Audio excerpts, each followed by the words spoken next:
અભય થઈને નિષ્પક્ષતાથી નિરપેક્ષ રીતે વાસ્તવિકતાનો અરીસો રૂપી સચોટ માહિતી લાવતો સત્યની સાથે અભય ટાઈમ્સ। સુરત ક્રાઇમ બ્રાન્ચ અને પાંદેસરા પોલીસે સાથે મળી પાંદેસરા પત્રકાર કોલોની વિસ્તારમાં પેટ્રોલિંગ અને કોમ્બિંગ કર્યું હતું।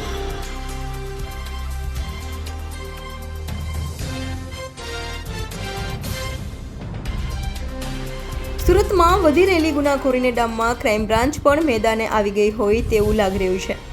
ત્યારે સુરત ક્રાઇમ બ્રાન્ચની ટીમે પાંદેસરા પોલીસને સાથે રાખી પાંદેસરા પત્રકાર કોલોની વિસ્તારમાં રહેતા ગુનેગારો પર અંકુશ મેળવવાના હેતુસર કોમ્બિંગ અને પેટ્રોલિંગ કર્યું હતું, જેને લઈ રાત્રિના સમયે અસામાજિક પ્રવૃત્તિઓ કરનારાઓના રીતસરનો ફફડાટ જોવા મળ્યો હતો।